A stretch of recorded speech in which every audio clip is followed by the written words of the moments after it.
There's a peculiar weight to silence, isn't there? Not the kind that soothes, but the kind that presses down on your chest like a slab of cold stone, daring you to breathe. I'm Rachel, 31 years old, and I've been carrying that weight for far too long. My life, once a canvas of vibrant strokes, now feels like a wilted flower, petals curling inward, color drained, life seeping out into the dirt. I'm married to Ethan, 34, a man whose quiet strength anchors me even when I'm too numb to notice. He's the steady tide to my crumbling shore, but lately, I've been wondering if even he can keep me from washing away. This morning, a gray Tuesday draped in the kind of gloom that seeps into your bones, I woke up in our suburban home. Or rather, I opened my eyes, because waking up implies some kind of energy, some spark. There was none. The beige walls of our bedroom seemed to inch closer, suffocating me with their blandness, as if they were mocking the emptiness inside. The alarm blared its shrill cry, a mechanical scream that demanded I get up, get moving, get on with the charade of living. I didn't. I let it ring until it gave up, its voice hoarse and defeated, mirroring how I felt. My body was heavy, a leaden thing pinned to the mattress, every muscle protesting the mere thought of motion. I'm a marketing coordinator, a job that once lit a fire in me, crafting campaigns, chasing deadlines, the thrill of a pitch landing just right. Now it's a grind. Endless emails pile up like digital rubble, meetings drone on with voices I can barely stand, and I plaster on fake smiles so often my face aches. Everything irritates me. The chatter of colleagues, the snarl of traffic on my commute, even the sound of my own breathing, too loud in the quiet of my head. Everything, that is, except Ethan. He's a tall man, broad-shouldered, with hazel eyes that hold a calm I can't seem to borrow. Every morning, without fail, he leaves a mug of chamomile tea on the bedside table. No words, no fanfare, just the soft clink of ceramic on wood as he sets it down before slipping out to start his day. It's a small gesture, but it's everything. His silence is a comfort, a blanket I wrap myself in. Yet there's something unnerving about it too, like he's holding back a storm I can't see coming. This morning, as I lay curled under the blankets, a cocoon of misery refusing to emerge, I caught him standing in the doorway. His frame filled the space, a quiet sentinel watching over me. I couldn't read his expression. Those hazel eyes were a locked door, and I didn't have the key. Was it concern? Frustration? Something deeper I couldn't name? I didn't ask. I just stared back, my own gaze hollow, until A few days after that gray Tuesday, a crisp Saturday morning greeted me with the faint scent of rain lingering in the air, a promise of something fresh, yet heavy. I was still in bed at 10 a.m., sprawled under the tangled sheets, staring at the ceiling as if it held answers to questions I couldn't even form.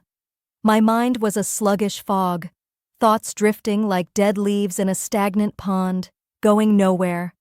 The world outside my window hummed faintly, distant cars, a neighbor's dog barking, but inside, it was just me and that oppressive silence again, wrapping around me like a shroud. Then the bedroom door creaked open, and there was Ethan, stepping in with a purpose I hadn't seen in weeks. He wore a navy sweater that hugged his broad shoulders, paired with worn jeans, and in his hand was a small duffel bag, zipped tight like it held secrets.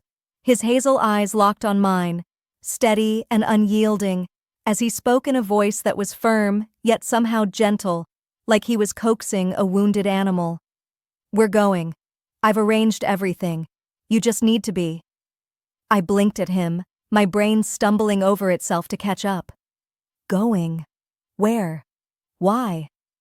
A dozen questions flickered through me, but they drowned in the haze of my exhaustion before they could reach my lips. I didn't argue.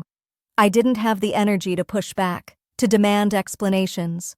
I just nodded, a weak, mechanical motion, as if my body was moving on autopilot while my mind stayed stuck in neutral. Getting dressed felt like wading through molasses. I dragged myself out of bed, the cold hardwood biting at my bare feet as I shuffled to the dresser. I pulled on a faded hoodie, its fabric soft from too many washes, and a pair of leggings that hung loose on my frame. I caught a glimpse of myself in the mirror: pale skin, dark circles under my eyes, hair a messy tangle. I looked like a shell, a hollowed-out version of who I used to be, and for a moment, I wondered if Ethan saw it too. But I didn't linger on the thought. I couldn't. I just followed him out of the room, my steps heavy, like I was dragging chains behind me. We got into the car, the familiar scent of leather and faint pine air freshener enveloping me as I sank into the passenger seat. Ethan started the engine, and we pulled away from our suburban street, the houses blurring into a beige smear as we left. The drive stretched on for over 3 hours, the highway winding through endless stretches of asphalt, flanked by sprawling fields that rolled out like a green ocean under the overcast sky. I stared out the window, my forehead pressed against the cool glass, watching the world slip by in a muted blur. My thoughts were numb, a dull hum in the back of my skull, nothing sharp enough to hold on to. The silence between us was thick, a tangible thing that filled the car, but it wasn't hostile. The next morning, I waked to the rich, bitter scent of coffee curling through the air, pulling me from a restless sleep. Low voices murmur just beyond the bedroom door, a hum of conversation I can't quite decipher. I blink against the soft light filtering through the curtains, my body still heavy with the weight of yesterday's journey, but curiosity nudges me upright. I'm still in my oversized sweater, the hem brushing my thighs as I shuffle out of bed, bare feet padding against the cool floor. My hair's a tangled mess, and I'm sure I look half asleep, but I don't care. I need to know who's out there, what's happening. I push the door open and step into the living room of wherever Ethan brought us. A cabin, maybe, judging by the rustic wood beams and the faint smell of pine lingering beneath the coffee. My breath catches as I see them. 3 men I've never laid eyes on before, sprawled casually across the space like they belong here. One sits on the couch, legs crossed at the ankle. Another leans against the wall near the window, and the third perches on the arm of a chair, a mug in hand. My gaze darts between them, taking in details like a snapshot. The first, mid-30s, has a rugged beard framing a sharp jaw, his piercing blue eyes flicking up to meet mine with an intensity that makes my stomach twist. I'll call him Caleb. The second, early 40s, is lean and quiet, a jagged scar running down his cheek like a story he won't tell. His presence is a shadow, heavy and still. Marcus, I decide. The third, late 20s, flashes a disarming smile, his dark hair tousled as if he just rolled out of bed himself. Leo. They're strangers, yet there's a familiarity in how they hold themselves, a quiet confidence that unnerves me. I freeze in the doorway, my fingers curling into the sleeves of my sweater, my heart thudding so loud I'm sure they can hear it. What are they doing here? Why are they in this space that's supposed to be just mine and Ethan's? I turn my head, searching for him, and find him in an armchair by the window, bathed in the pale morning light. His posture is relaxed, one hand resting on the armrest, but his hazel eyes are fixed on me with a weight I can't read. He gives a small nod, a gesture so subtle it's almost nothing, yet it feels like a key turning in a lock I didn't know existed. My mind races. Permission for what? What is this? Before I can speak, Caleb rises from the couch, his movements slow and deliberate, like a predator who knows his prey won't run. My breath hitches as he closes the distance between us, his boots scuffing softly against the floor. He stops just a step away, close enough that I can smell the faint musk of his cologne, something earthy and sharp. His hand lifts and I flinch, but he only reaches for a strand of my hair, letting it slip through his fingers like silk. Then, with a gentleness that feels like a lie, he brushes an imaginary speck of dust off my shoulder. The touch is fleeting, barely there, but it sends an electric jolt through me, a current that sparks across my skin and burrows deep. My cheeks flush, a warmth I haven't felt in months blooming under my ribs, prickling down my spine.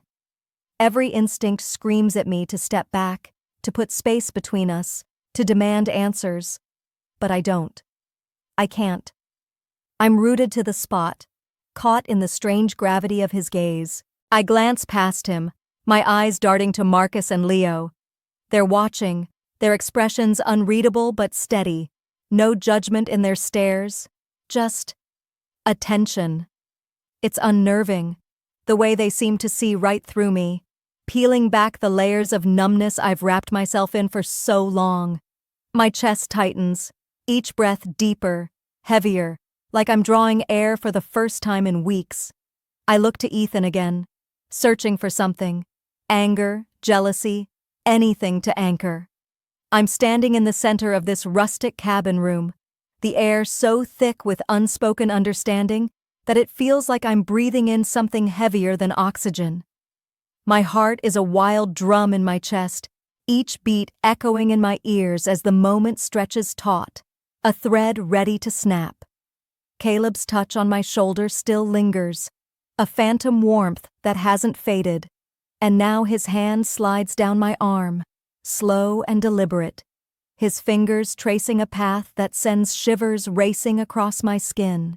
The roughness of his palm contrasts with the softness of his grip, and I'm caught in the sensation, unable to pull away even if I wanted to. Marcus steps closer from where he's been leaning against the wall, his presence a quiet storm.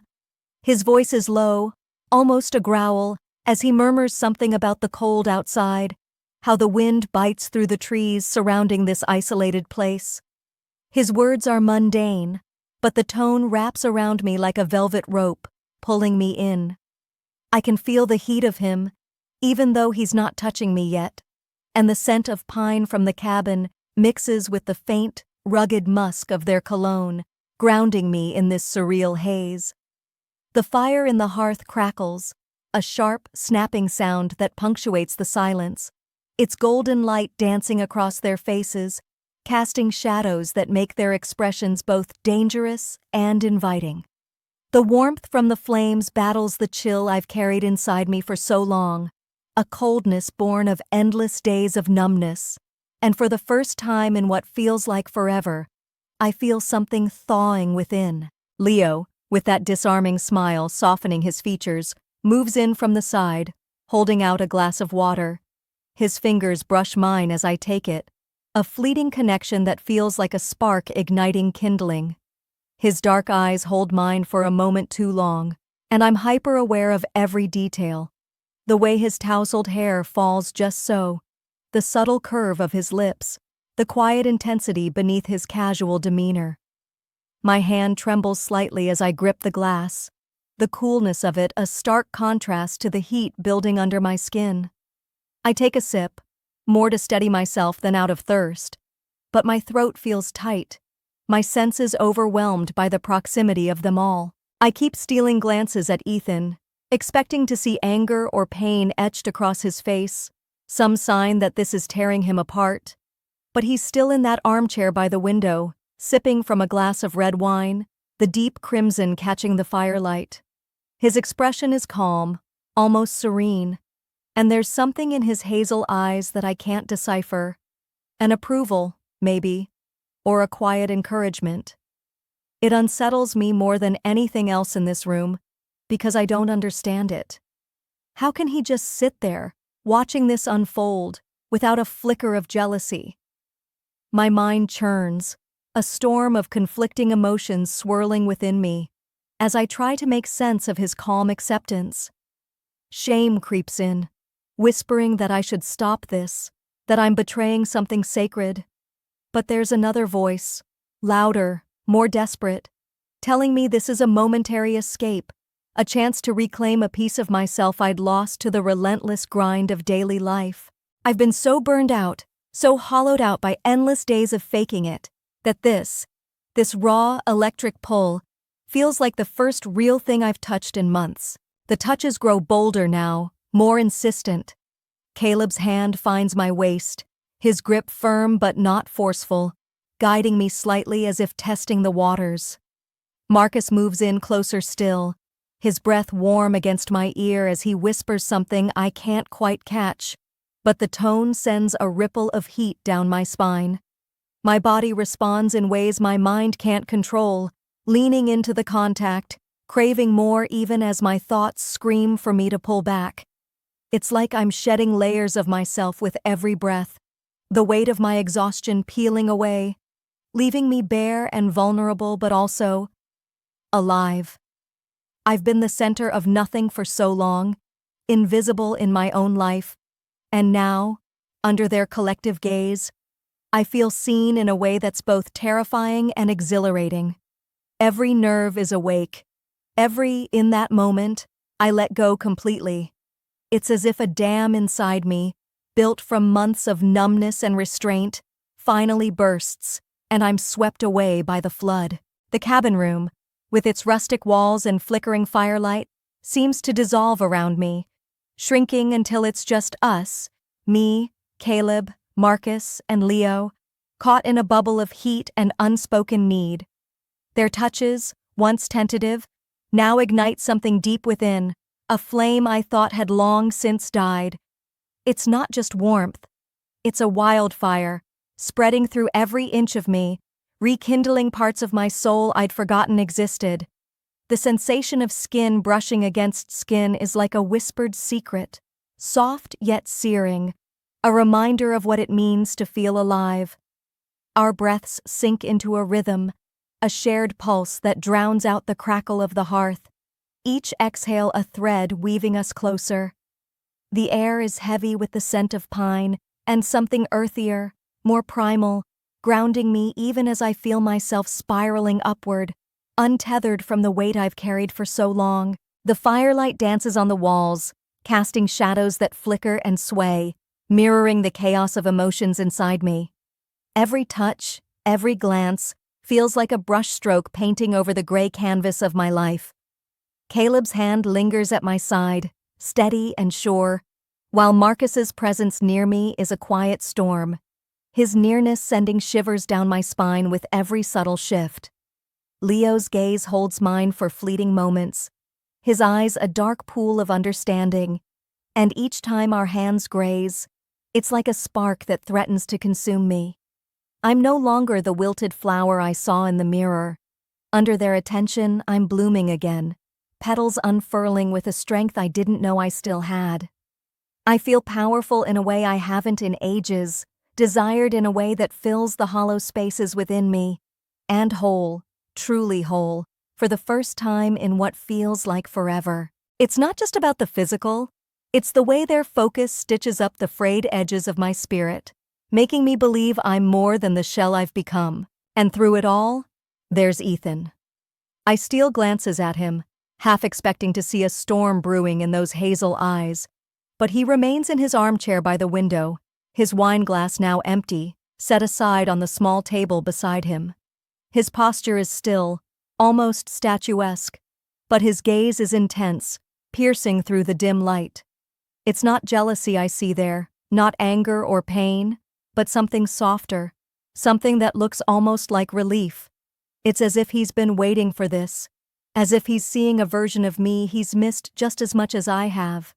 My mind struggles to grasp it, to understand how he can sit there so composed while I'm unraveling in ways I never imagined possible. But in this moment, guilt doesn't touch me. There's no room for it. Instead, there's only a raw, untamed joy, a primal surge of vitality that courses through my veins, reminding me of who I used to be, who I still am beneath the layers of exhaustion and despair. I'm reclaiming something stolen by endless gray days, and it feels like breathing after being underwater for too long, a gasp of life that fills my lungs with hope. When the intensity finally ebbs, I'm left breathless, my chest rising and falling as if I've run a marathon. I find myself on the couch, a soft blanket draped over me like a shield, its texture grounding against my flushed skin. Caleb, Marcus, and Leo step back, giving me space, their presence still lingering in the air like a fading echo. The room feels larger now, the walls no longer pressing in, but there's a quiet that settles over us, heavy with what just transpired. My senses are still heightened. The faint crackle of the fire, the lingering warmth on my skin, the steady beat of my own heart slowing down. I'm caught in a strange limbo, somewhere between exhilaration and uncertainty, my mind replaying every sensation, every unspoken word. Then I hear the creak of the armchair as Ethan rises. His footsteps are soft but deliberate as he crosses the cabin floor toward me. I'm still on the couch, the blanket a comforting weight over my shoulders. My breath steadying, but my heart still racing with the aftershocks of what just unfolded. Ethan's presence looms closer, and I feel the air shift, charged with something new yet familiar. He kneels in front of me, his broad frame filling my vision, and for a moment, I'm lost in the depth of those hazel eyes. There's a warmth there, a quiet strength that wraps around me like a tether, pulling me back to solid ground. His hands reach for mine, enveloping them with a gentleness that contrasts the intensity of everything I've just felt. The heat of his skin against mine anchors me, a reminder of the bond we've always shared, now layered with something deeper, something unspoken but profoundly understood. I pull back just a little, needing to see his face fully, to search for any trace of doubt or regret. But there's none. Instead, I find acceptance, etched into every line of his expression, and beneath it, a shared hunger, a yearning for whatever comes next, as raw and real as what I'm feeling. My voice comes out steadier than I expect, a quiet resolve threading through each word. Next time, more, as long as you're there. The promise hangs between us, heavy with meaning. It's not just words, it's a pact. A vow that defies the norms we've always known, a commitment to explore this uncharted path together. It feels like turning the page to a new chapter, one where the rules are ours to write, where the connection between us isn't just preserved, but forged anew in the fire of this experience. That weight, that promise, settles into my bones, not as a burden, but as a foundation, something to build on. Something that binds us closer than ever before. In the background, I'm aware of Caleb, Marcus, and Leo. They've retreated to the edges of the room, their voices low as they murmur among themselves, no longer the focal point, but still a presence. It's not threatening, not anymore. It's more like a quiet acknowledgement, a nod to the role they played in this moment of transformation. Their silhouettes against the flickering firelight are a reminder of the boundary we crossed, but also of the space they've given us now. A respectful distance that lets me focus on Ethan, on us. The rest of the day unfolds with a strange, newfound ease. We gather around the fire, the five of us, the crackling logs sending up sparks that dance like tiny stars against the dimming light outside. Ethan sits beside me, his hand finding mine, our fingers intertwining with a naturalness that feels like coming home. The warmth of his palm is a steady pulse against my own, a silent reassurance that we're in this together. There's no need for grand declarations or explanations. The air between us speaks enough. We talk about small things, memories of past trips, the way the forest smells after rain, the sound of the wind weaving through the trees. Caleb adds a story about a hike gone wrong years ago, his gruff tone softening with a rare chuckle. Marcus is quieter, but his occasional nods show he's listening, while Leo tosses in a light-hearted quip that draws a smile from me, unexpected but welcome. It's not forced, this camaraderie. It's as if the intensity of earlier carved out a space for something simpler, something human, to take root. As the hours pass, I feel a shift within myself, subtle but undeniable.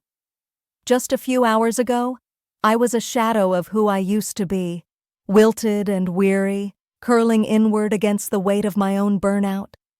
Those broken, faded parts of me haven't vanished. They're still there, etched into the edges of my spirit. But they're not the whole story anymore. Something is stirring, growing, fed by this unconventional act of love, by the way Ethan saw me through it, by the way he's still here, holding my hand as if nothing could shake us. I'm not the same Rachel who stumbled into this cabin, hollowed out and numb. I'm not entirely sure who. Don't forget to subscribe, like, and comment if you enjoyed this story. This will help us create more engaging stories for you.